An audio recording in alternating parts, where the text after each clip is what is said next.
Can you please start by telling everybody about CFT Limited, because I understand it's a new brand. And the second thing is, each of you, your background in the corporate services industries. 大家好，我係 Patrick。咁 CFT 大家見到呢個名咧，就其實係一個我同 Robert 嘅一個 joint venture company 嚟嘅。咁我自己先介紹下我自己啦。我就喺 corporate service。就係主打就係做上市公司嘅 service 啦，同埋私人公司啦，就係超過30年嘅啦。咁喺期間咧，我哋做咩咧？就係幫佢有啲 deal， 幫佢 structure 啦、傾啦，同埋要達到個老闆嗰個 commercial aims 啦。咁嘅過程之中，亦都發現咗好多佢哋公司家族嘅傳承問題存在。所以喺幾十年之後，發覺咦呢方面個 market 而家似乎個社會就好接受呢樣嘢，所以我同 Robert 就 form 咗間公司咯。Hello， 大家好，我係 Robert。咁我就從事上市企業融資，即係 corporate finance 都20幾年啦。咁其實好多時就係幫啲客戶做完 IPO 之後就冇 follow up 嘅。咁因緣際會啦，咁啊有同 Patrick 傾開過。咁其實好多時啲企業其實上完市之後一路發展，咁第一代交俾第二代，好多時候都中間出咗好多問題。咁其實因為我同 Patrick 做咁多年 corporate service， 咁對於呢個 structure 啊、收購合併啊、點樣帶領有啲 governance， 其實我哋都好熟悉。咁所以我哋都好希望喺呢一方面可以帶到多啲嘢俾客戶。咁所以我哋就成立咗呢間 CFT Limited。 So can you show us some of the philosophies of your company and can you explain them? 我同 Robert 主要係喺金融世界裏邊打滾咗幾十年啦，咁見咗好多老闆都係為咗錢而好頭痛。咁其實香港真係錢就係好多人心目中都係排第一嘅。咁包括我同 Robert 在內啦，都唔會否認錢係非常非常重要啦。咁但係喺錢之餘咧，我哋就發覺喺錢之餘，究竟一個家族裏邊點先可以維持到個和諧咧？咁和諧係咪真係淨係用錢聯繫咧？就一定唔係。咁喺家族裏邊，如果要 maintain 嗰個 harmony 嘅時候，或者大家可以坐埋一齊傾公司家族業務係點發展啊？啲錢係點樣用法咧？咁其實係要有一套 system 喺度 guide 住佢哋。而每一個 family 裏邊咧，我哋 from 我哋個 past experience 咧，就發覺咗佢哋真係好欠缺呢部分嘅 consultants。係咁，其實一般人嚟講啦，我諗講緊傳承，其實好多時都係集中喺個財富傳承啦。咁但係好多時有啲成功嘅生意人，咁其實佢哋除咗財富之外，咁佢哋自己有自己一盤生意，咁點樣傳承呢一盤生意咧？又或者佢本身有好強嘅人脈，或者有好強嘅理念，咁點樣可以傳到俾下一代咧？即係呢一樣嘢都會係我同 Patrick 覺得應該係要諗辦法，將第一代嘅呢啲寶庫可以傳到俾第二代先啱嘅。呢啲我哋就叫做一個家族嘅武功秘笈或者內功。咁佢哋呢啲武功秘笈點樣傳俾下一代咧？咁呢啲就要佢話俾我哋知，跟住我哋幫佢揾一套方法嚟傳俾下一代咯。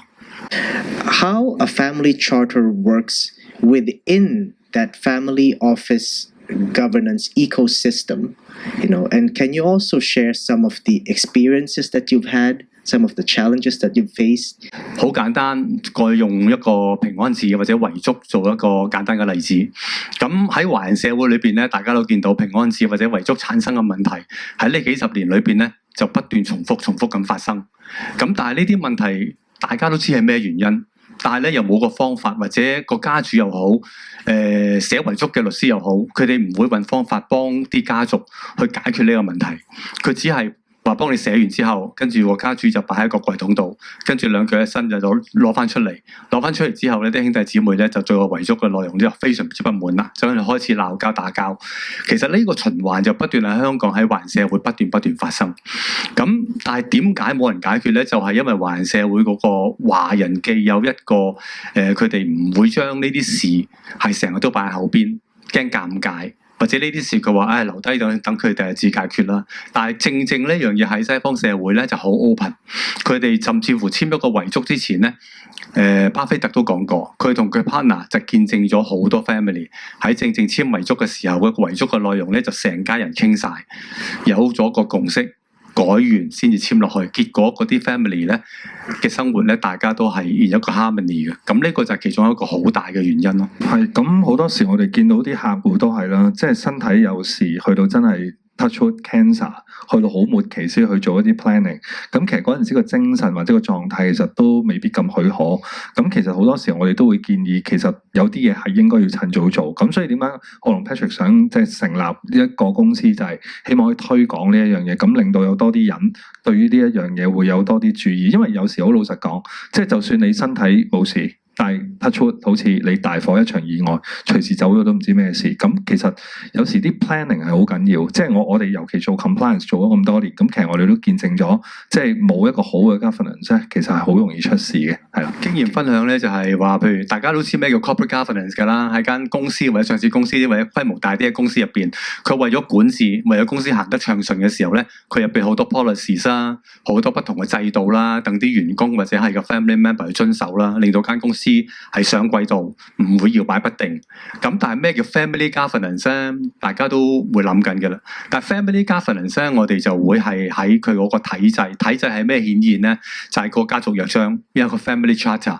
咁喺家族約章下邊咧，就有個 family committee， 即係等於間公司嘅董事局。咁喺呢兩個嘢運行底下咧，我哋就叫呢個做家族治理，係 family governance。咁如果一個家族，如果佢個 family governance 行得好咧，咁每一個家族成員嘅利益喺 under 個 family charter 都可以照顧到嘅時候咧，咁大家咧就 work under harmony 嘅機會咧就高咗好多，而爭吵機會咧唔可以話冇，不過咧係相對咧係 minimize 咗好多嘅。大家見咗個圖咧，就係而家好多 family office 做緊嘅嘢啦。咁你見個圖好多唔同 functions 嘅，而一個 family office 咧，而家喺香港或者華人社會裏邊咧，好多時都係着重喺錢嗰方面嘅管理，例如保險、投資，佢幫你 manage 啲錢，跟住就將啲錢咧話幫你做傳承交俾下一代。其實我同好多朋友講笑咁講啦，我其實如果你將啲錢交俾下一代，你自己都可以俾佢啦。我使乜要佢俾佢咧？咁樣係咪？其實呢樣嘢係有少少搞笑。其實真正嘅傳承係咩咧？真正嘅傳承係有3部分嘅，就係有財富啦、業務啦，同埋你嘅無形資產。其實真正嘅傳承做到咧，就係咧將你嘅業務穩定咁將公司嘅利益同埋家族嘅利益點樣係連接喺埋一齊，同埋係將你嘅無形資產、你嘅理念、價值觀咧，點樣交俾下一代，更加去發展你家族嘅資產同埋你個業務咯。係咯，甚至乎係有啲情況之下，其實可能第二代對第一代嘅生意完全冇興趣嘅時候，會唔會考慮係揾一啲專業人士去接手做 CEO 處理到？咁然之後可能等第二代有佢哋自己嘅時間，可以揾到自己嘅出路。咁呢啲可能都係啲中國人 family 比較暫時未放得開，即係對比外國社會比較大嘅分別。咁所以其實我同 Patrick 都希望可以鼓勵多啲，即係包括我哋嘅客戶啦，咁去諗遠啲，即係唔好話咁局限咗自己咯。香港好多無論公司家族好，佢都係用做咩嘢都係用個錢行頭嘅而家。我諗我了解過好多家族，同好多家族傾過偈之後咧，唔係佢哋想用錢行頭，而係佢哋原來唔知道係有一套家族傳承系統係喺度，係可以幫到佢哋發展另外一樣嘢。咁我同 Robert 喺做呢樣嘢嘅時候咧，就專登花咗2年時間，就喺西方社會啦，同埋好多台灣啦、內地嘅教授嘅文章裏邊啦，就做咗好多 study， 跟住融會貫通之後咧，發覺成套系統點解人哋，譬如好似大家好熟悉嘅 Rothschild 啦、Royal Bank 啦、日本好多嘅家族企業啦，點解佢哋可以傳承幾十年，甚至乎100年、200年咧？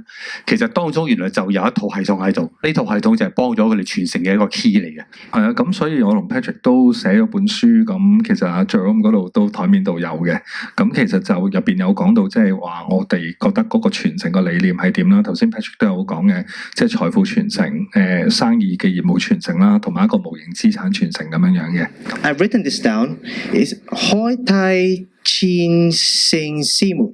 咁呢本書我稍稍介紹一下啦，就係我哋揾咗有啲社會知名人士幫我哋寫咗個序啦，同埋好高興我哋就有譬如 ePrint 上市公司啦 ，IPP 就係一間中介機構，喺新加坡有500-600 employee， 香港有100幾個，喺香港都10幾年㗎啦。咁佢係專做一啲保險同埋投資嘅中介，咁亦都有容記啦，有雞仔嘜啦，容記而家就係第3代做緊，雞仔嘜咧已經傳到第4代㗎啦。咁我哋同佢哋喺度傾，一路傾嘅時候，佢哋都發覺佢哋坦白佢同我講，一係就話啊早知有呢啲嘢就唔使鬧交啦。一係就話其實咦係喎，我可以做得更好嘅喎。